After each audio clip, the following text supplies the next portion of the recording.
अस्सलाम वालेकुम वरहमतुल्लाहि वबरकातहू। मेरा नाम अनीस अहमद अंसारी है। मैं वजीरपुर दिल्ली में रहता हूँ। पिछले दिनों एक हफ़्ते से जो हालात हम देख रहे हैं, तो मेरी तमाम देशवासियों से और ख़ास तौर पे मुझसे जुड़े लोगों से ये अपील है कि अल्लाह के वास्ते किसी प्रकार की कोई भी पोस्ट जो इन टीवी पे आने वाले मौलानाओं से जुड़ी हुई है, उस पे अपनी सहमति और नाराज़गी जाहिर ना करें। क्योंकि हो क्या रहा है कि पिछले दिनों 3-4 दिन पहले एक मौलाना साजिद रशीदी और उससे पहले जितने घटनाक्रम टीवी स्टूडियो में हमने देखे हैं और लाइव शो में, चलते हुए शो में जिस तरह से मुसलमानों के नाम पे मौलाना दिखने में और बोलने में, मुसलमान जिनको कह के हमारे सामने पेश किया जाता है ज़माने के सामने, दरअसल उनका किसी भी मुसलमान होने से कोई डर नहीं है। क्योंकि ये मस्जिद का इमाम कहते हैं जो करीब की मस्जिद में इमामत करता हो, लोगों की खिदमत करे, समाज के लिए कुछ नेक काम करे। ये प्रोफेशनल लोग हैं। हमें नहीं पता है कि ये हाफिज़ हैं, कारी हैं, मौलाना हैं या आलिम हैं, मगर इनको और मुफ्ती का मर्तबा बहुत बड़ा होता है। तो ये सारी डिग्रियां हैं। इसके अनुसार इनको हम कौम के सरपरस्त नहीं मानते हैं।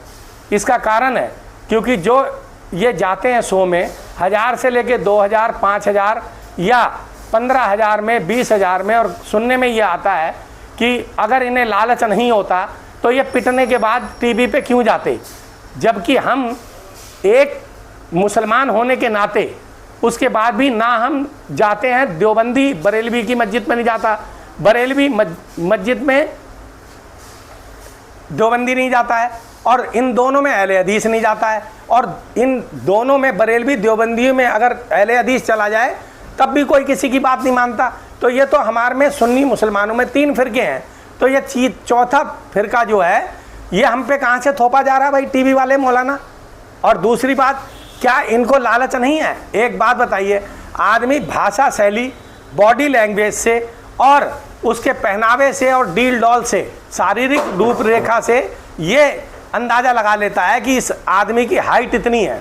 मेरा ये मानना है कि मौलाना साजिद रशीदी जो अभी तत्काल जिसके साथ में हाथापाई हुई है, लोगों ने उसकी पिटाई की है, तो वो शख्स 6 फुट के, अमूमन 6 फुट के करीब है और जिसका वजन कम से कम 120 किलो होगा। तो क्या वो व्यक्ति जिसकी सर की टोपी उतार दी गई हो, जिसके छपेड़ लग रहे हों, जिसको थप्पड़ मारे जा रहे हों, और उसके बाद भी वो रिएक्शन नहीं दे रहा है और चुपचाप एक कोने में जाके खड़ा हो गया? इसका मतलब इससे पहले भी एक लेडीज़ ने इसको बोला था लाइव शो में कि अपने बाप की औलाद है तो दोबारा बोल के दिखा। इससे पहले कई और पिट चुके हैं। अब आगे के हालात देखिए कि एक मौलाना, मैं उसका नाम नहीं ले रहा, वो टीवी पे आता है, बड़ा फेमस है। अब वो वीडियो बना के डाल रहा है कि जी मौलाना रशीदी के साथ में गलत हुआ और अगर मैं उसकी जगह होता तो ये करता और वो करता। इसका मतलब एक मुकदमा अभी ख़त्म नहीं हुआ है और दूसरा मुकदमा हमारे लिए, कौम के लिए तैयार है।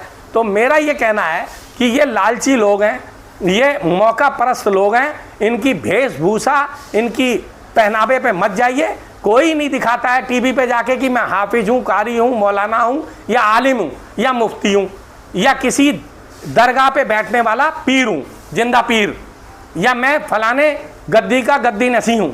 हमें नहीं मालूम कौन है किसका है, उसका अपना निजी स्वार्थ है।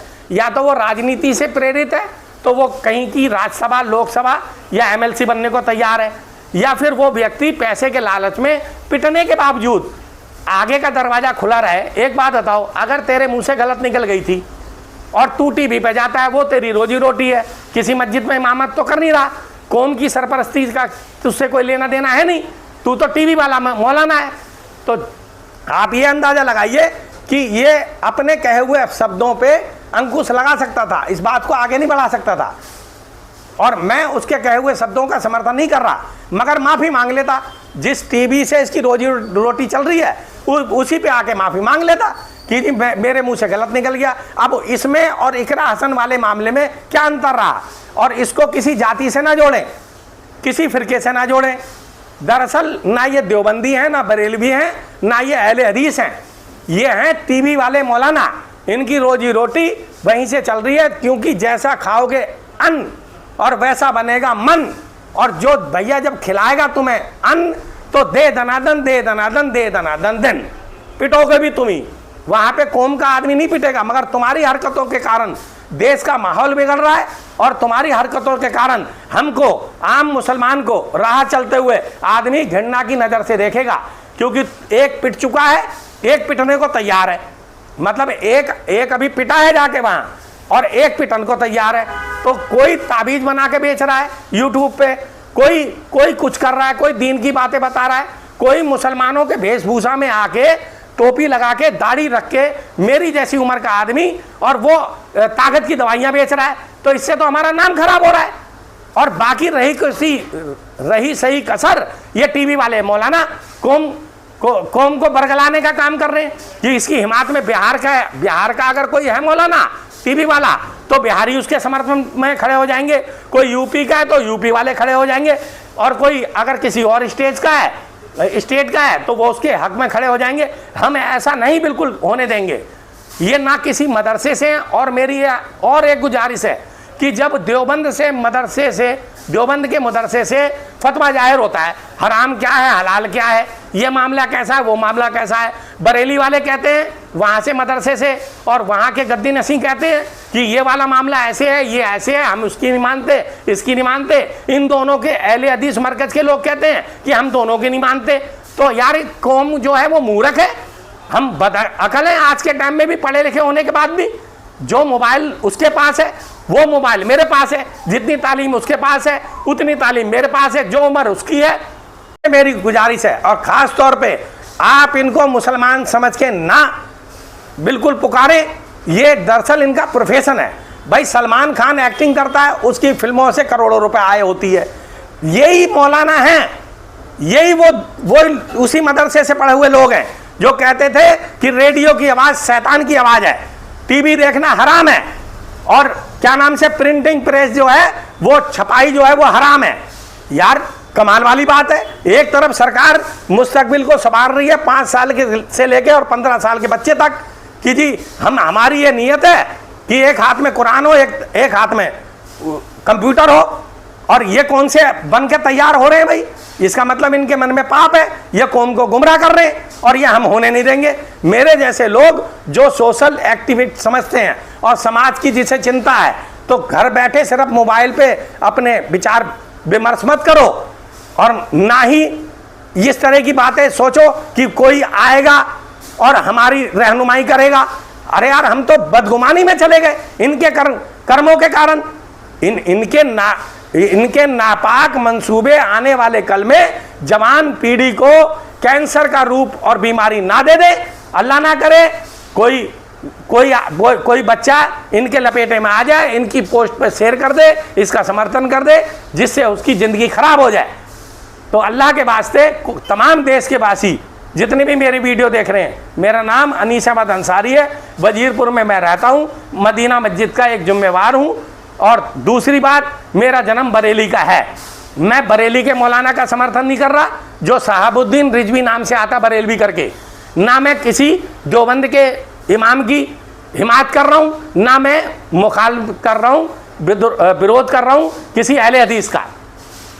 मैं सिर्फ उन टीवी पे जाके पैसे कमाने वाले जो 5,000 से लेके 1 लाख रुपए, ये कोई बता रहा है। इमाम की तनख्वाह तो हर कोई पूछ लेता है मस्जिद के इमाम की कि 5,000 मिलते हैं, 10,000 मिलते हैं, 15,000 मिलते हैं। हमें मस्जिद का इमाम पसंद ना आए तो हम बदल देते हैं।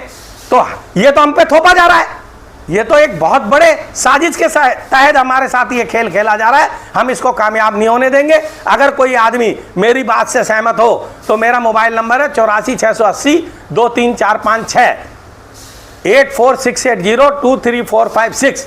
मेरे मन में ये है कि जब ये जंतर मंतर से पैदा होके और टीवी न्योडा में लोग कहते हैं कि ये मीडिया, वो मीडिया, गोदी मीडिया, फलानी मीडिया, तुम क्यों नहीं कह रहे कि ये कौम के गिद्ध हैं और दूसरे की गोदी में जाके बैठ गए हैं और इनको हराम खाने की आदत है? क्योंकि टीवी से कमाई हुई दौलत, बैंड से कमाई हुई दौलत, बाजे से कमाई हुई दौलत, कव्वाली से कमाई हुई दौलत मुसलमानों के नज़दीक हराम है। तो टीवी देखना हराम हो सकता है इनके पढ़ाए हुए हिसाब से, तो टीवी पे बैठ के फिल्में और शूटिंग कराना वो तुम्हारी नज़र में जायज़ है?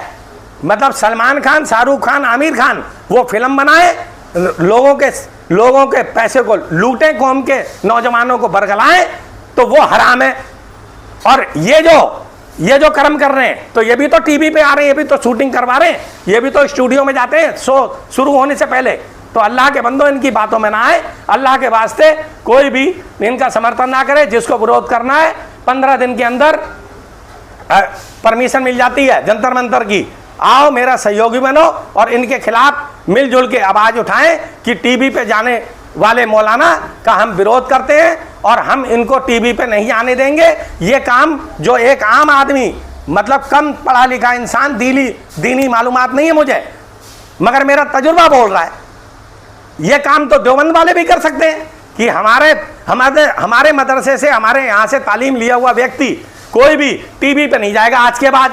आज 1 अगस्त 2025 है, ऐसी बरेली वाले कह दें कि हमारे मरकज से हमने फतवा दे दिया, कोई भी जो बरेलवी इमाम होगा या मौलाना होगा या मुस्लिम बन के जो स्कॉलर बन के जाते हैं, समाज सेवी बन के, वो हमारे यहाँ से नहीं जाएंगे। यही काम अहले हदीस करे। अगर तुम नहीं कर सकते हो तो सरेंडर कर दो, वक्फ बोर्ड पे तुम आ जाओगे, 3 तलाक पे आ जाओगे, मुसलमानों के मसले में जहाँ फायदा होने का होगा तो तुम 11 साल से लगातार बीजेपी का विरोध करोगे। अब वो बिहार का मामला आ रहा है, इमारत सरिया नाम से एक संस्था है, उसमें क्या खेल खेला गया। एक फैसल वली रहमानी नाम का व्यक्ति है जिसके बारे में कहा जा रहा है कि वो इस देश का नागरिक भी नहीं है, वो नागरिकता छोड़ चुका है, उसकी तालीम और उसकी जिंदगी और उसकी नौकरी विदेशों में हो रही है। अब वो आ गया उसके बाप के मरने के बाद और अपने बाप की गद्दी पे आसीन होके और वो सदारत करना चाहता है, तो हम लोगों ने उसका विरोध कर दिया। ये है टाइम बिहार का। अब बिहार में जो इलेक्शन है उसके हिसाब से ये बिहार में वक्फ बोर्ड के नाम से देखो इसका सातिरपना, कितना पढ़ा लिखा जो इंसान है ये, और इसने कहाँ अपनी बुद्धि का इस्तेमाल किया। इसने गांधी मैदान पटना के अंदर 9 लाख आदमी की भीड़ दिखाई और वो सारे के सारे पसवंदा मुसलमान थे जो भीड़ बन के आए थे। स्टेज पे कोई भी आदमी पसवंदा मुस्लिम नहीं था, क्योंकि अगर पसवंदा मुसलमानों को ये बोलते तो सरकार इनका समर्थन कर रही है इस टाइम। और मोदी जी ने भी अपने मुंह से पसवंदा की बात कही है कि मैं इनका भला चाहता हूं, सरकार की ये नीयत है, तो उसने किसी को स्टेज पे नहीं बिठाया, अपने प्रोग्राम में साझा नहीं किया। तो आप ये बताओ हम कैसे गुमराह हो जाएंगे। अब वो आज एक फोटो आई है कि इमरान प्रतापगढ़ी के साथ और राहुल के साथ में और 2 व्यक्ति और हैं, 4 व्यक्तियों के साथ में उसने मुलाकात की है राहुल गांधी से। इसका मतलब अगर सत्ता पे दबाव बनाने के लिए ये एमएलसी अपने लोगों को और खुद राज्यसभा जाना चाहता है, तो कौन मूर्ख है। इनकी नीयत और नीति पे हमें शक नहीं है। ये आने वाले कल में क्या काम करेंगे। और जितने नुमाइंदे भेजे गए हैं ये पसमंदा मुसलमान को छोड़ के अपर जाति के, क्या इन्होंने संसद में जाके पसमंदाओं के लिए कोई बात की है? मेरा मकसद ये है। तो अल्लाह के बंदो इन सातिर दिमागों से बचो और अपने आप को संभाल के रखो। ये जिंदगी बहुत अनमोल है और अल्लाह ना करे कि एक बेवकूफ़ी के कारण